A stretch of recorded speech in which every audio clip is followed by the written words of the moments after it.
we're here on Kingston Road, Scarborough. That's my sweet love of my life. Go on, man, cross the yellow. Go for it. Box driver. And yes, that's the sweet love of my life. You wanna wait for the camera, babe? Wave! Wave! She didn't want to wave. She's being a damn varaka as usual. So we're heading down to, basically we have, what it is what it is. What it is. Once again, what is what it is? What it is something that Mike, a trainer of mine, Oriental guy, he used to use that phrase as when we were knocking doors at Just Energy. And you knock someone's door and you basically say, well, listen, I'm here to make sure you're getting money back on your hydro bill. Basically, we would take people off the smart reader, where you pay different rates at different times of the day. We'd give them a fixed rate. We'd also give them a fixed gas rate. You know, presently higher, like if you're paying 15 cents per cubic, whatever goddamn foot it is, cubic meter, cubic foot. Wave, kids. All right, don't. Doesn't matter. Torontonians are unfriendly anyway. So, what it is we'd give people fixed rates for their gas bills. Right, you know, so right over the next 5 years, you're going to be paying 15 for your gas bill, as opposed to, you know, maybe potentially 30 or 40 in the next 5 years. Gas is at a 10-year low, right? Something like that. And it's basically going to shoot up. So, babe, we're going straight, okay? You might need to cross over to this side of the road. We're just going straight. Do you remember this last time? Do you remember this from last time? All right, so we're going straight. So the wise and the smart thing to do is cross over to this side. Don't know if she'll do it. Hey, وَمَا عَلَيْنَا إِلَّا الْبَلَاغُ. That's what Allah says in the Quran about all of the prophets, peace be upon them all. Hello! So وَمَا عَلَيْنَا إِلَّا الْبَلَاغُ means our duty is simply to preach the message. Our duty is not to do anything but simply deliver the message. And Mike used to, so we'd knock on a door and people would see us as scam artists and all this shit. All of the doors in Toronto. You want to cross over or not? How are you going to go straight? So people would see us as scam artists or something like that. And you get all kinds of weird reactions, man. I was at a door once and some guy freaked out from the inside. He's like, hey man, I got security set up on this thing and you're on video camera right now. And he was a really nice house. He was a really nice dude, kind of a well-set dude, right?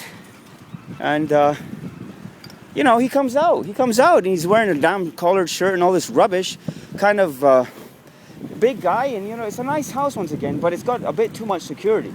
It's like this guy's got something to hide or some shit. Who knows, man? Anyway, the guy comes out and he basically has it at me, man. Get off my property, all this kind of rubbish. And I left. What the fuck? What are you going to do? But the same kids who do this job, this is Indians, by the way. Hey, you know what my friend Cliff Robinson says? The Indians is like an Anthrax song, Indians. And one of the guys, I don't know who the hell it was, Belladonna or fucking Scotty or Scott Ian or one of these damn cats, had Injun written on underneath his cap over here. And when I was a kid, I wrote Injuns on my Bones, I think it was a Bones skateboarding hat. This was back in Kuwait, man. Skateboarding with the guys, man. I'm still in touch with some of the guys. Rob Bhatia. And then there was Najjar, Yusuf El Najjar. His mom's American and his dad is Palestinian. And he lives in Arizona right now. He worked for like an IBM reseller for 10 years and he's working for basically some auto dealer software company. You know, he's been there for 3-4 years. So he's, in a sense, the opposite of me. He's a stable guy. And he's had his issues too, by the way. But he's overcome them. And Robbie lives up in Pickering, a good buddy of mine. He's the reason I moved to Toronto. All right, so do you want to cross this side of the road? And then we're going down the trail. So we're basically going down to the lake. And do you remember where it turns? Go, shoot across. Okay, stop. Now stop. And get off the road, by the way, because it's oncoming traffic. You don't mind me like telling you this stuff, do you, babe? So Robbie lives up in Pickering. So basically, we're gonna go down the bridge over there, and there's a trail that goes all the way out to yonder is Lake Ontario. And Scarborough is beautiful because part of Scarborough is actually the bluffs, the so-called bluffs, BLUFFS. And so what that stuff is basically they're really cliffs. Like the land has eroded away. And be careful, okay? It's on the left coming up. I got like double backpack action going on here. So basically, all right, stay down there, babe. So basically what it is what it is once again. So like, okay, so there's Jagmohan Singh and Jagdeep Singh. One of them's in India doing really well for himself, investing or something, or he's, you know, in business for himself. Jagmohan Singh is now just Jag. Amazing goddamn guy. Like, he started a software company. I was meant to have started this damn software company. And why do I say meant to? Hey, I got the business degree, minor in computer science. This guy's a damn architect. And by the way, he not only has an architectural degree from, like, I think it's Columbus, Ohio, University of Columbus. And we entered the trail here. And this is what Scarborough is famous for. Or rather, very interesting thing I read in this, I think the name of the paper is Scarborough Bluffs too. The folks here in Scarborough actually hide their trails from Toronto at large. If you look at the GTA, oh man, a bench just waiting for a thinker, right? I don't got time, bench. And I got too much to think about anyway. Actually, that's not a good excuse. I'll be back. What are you going to say to it, right? You need to, you know, like my parents say, don't hurt anybody, right? Anyhow, you know, like, you got trails like this, and people are like, by the way, pitch silence, just pay attention to nature. Obviously, there's a road up ahead, and so we're going to have some discordance there, some shit. And, you know, there's stuff going on, like creeks and all this kind of rubbish. So what it is, once again, what it is, I keep coming back to what it is. It's become my anchor point. Jag Singh, so architect, and he worked for some of the most famous architectural firms in the world for like 5 years. And I'm talking about New York, wait for the cameraman, New York, and then, what is it? Like, this really big firm out of, well, he's based in New York, right? So one of the firms he worked for, however, God, I gotta huff this, viewer, I need both hands. Okay, so basically one of the firms he worked for was like one of the largest architectural design firms in the world, based in Brazil or something like that. And you know, you like the head. I did this today. I won't say for you, but I did do it today.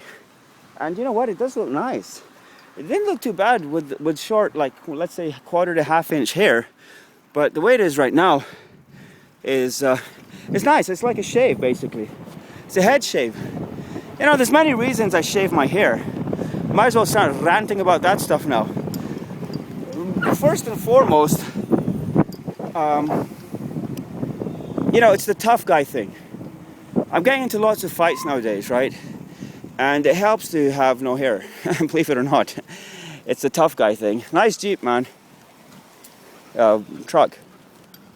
So, friendly people are so damn rare in this city. What's that? You are the weird here. Oh, be careful.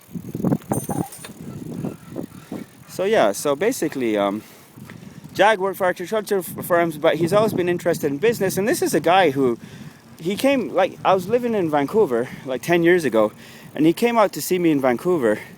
And so basically he was looking for a place. Hey guys, wait for the camera. I'm like, God, don't worry, I want to look at you afterwards and share it with all my friends. Or maybe I will. So what? Don't mind. One love. Peace. I think they gave me nasty looks. I may be wrong though. I wasn't looking at them. I don't like filming people, especially girls, if they don't want to be filmed. But hell, if they're out in public, I always say if you're out in public, you're already out in public. What the hell, man? What's privacy got to do with anything? Over there, sweetie.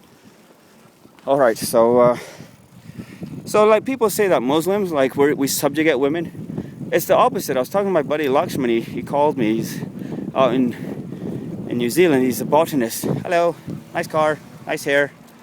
Might as well smile to make it perfect, man. Anyway, I was telling him that, you know, Muslims basically hero worship fucking women, man. And it's just the same. It's like basically, you know, everyone does what their wife tells them to do. That's all it is, man. I don't care if you're fucking from Iran or from Afghanistan or from Kansas, man. Fucking Kansas City. Alright, so I'm kind of getting winded here, or not winded, but rather I'm all over the place because of all the distractions. But see how lovely this trail is? And I read in Scarborough Bluffs Monitor some damn thing that, well, what happens is that these guys actually hide their trails from the public at large. So if you look at a map of the GTA aerial view, like all of the other trails together are not even half or a quarter size of the Rouge Valley. Just the Rouge Valley. And yet no one's heard of the Rouge Valley. Come Sunday, everyone goes down to goddamn Don Valley Trail, the bikers and the walkers and the... Hey man, how you doing? Wanna wait for the camera? Keep that stuff up, man. Are you rushing, bro? I like the fanny pack, bro. Alright, so yeah, so it is what it is, man. But up here in Scarborough, we got all these great trails that nobody knows about, right? Nobody knows about any of this stuff. So it's like, you know, it's bonus. There's no people. How you doing there, Mad Am? Wanna wave? Alright. So, anyway, so, yeah, man, like Scarborough Bus Monitor, they're like, we hide our trails. Oh my god, you're so damn gorgeous.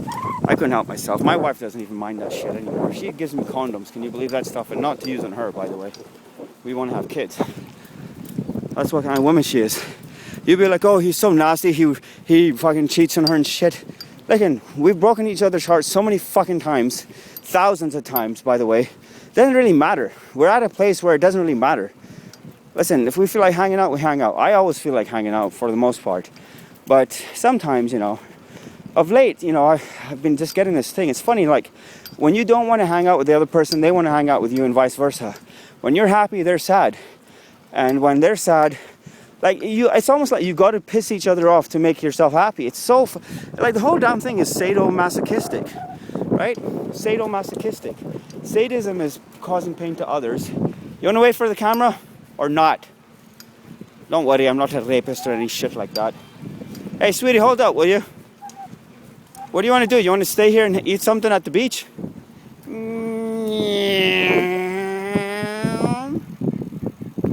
Alright, so I'm just going to tell you what it is. Mike would knock these doors. He was training me. And people would come up. I got to huff again, folks. Ugh. Look at this weird metallic tube in the sky. Should be passing over you right about now. All the kinds of wondrous things you see out there. It reminds me of saying a Prophet Muhammad. And I know, I'll get back to what is it. I have like my first love was an English literature major, a goddamn veritable genius. He blogged for the Huffington Post, has started multiple businesses, worked for Vodafone, doing all kinds of shit. And she tells me now she can't understand what I mean when I send her a simple innocuous text, early AM, transatlantic. What happened with your thingy? What thingy? With the ring? My ring? Yeah. What the hell are you talking about now? The something you just squeeze it. Do you understand what the hell she's talking about? Oh, the horn. I don't know, it's gone. Yeah, right. What do you mean? You know what's going on. No, I don't. Damage it. No, the thing came off, but I still blowed it, right? I still blew it, sweetie. No, I saw you put it on the other day. Yeah, the thing came off. The bulb came off. However, I still blew the horn. I blew it, like, physically with my mouth. Okay. Right? I used to blow like this. I had so much fun with that horn. I'd go up behind people and I'd press it, and at first I'd be like, scare coming up. And then I would, I press the damn horn, man, and go, woof, at the same time. Shit. I did that to basically, I went up to see my buddy in Pickering, Robbie, right? So where we're going right now, we're going to go down to Lake Ontario. I might I'll probably run out of fucking space on my camera by then, which is not a bad thing, man. I'm limited like an hour worth of videos, right? So that's like 2 half-hour clips, basically. Half hour should be enough to say whatever the hell you want to babble about. I might as well just call them half-hour episodes. Shit, why not, man? Oh, God. All right, so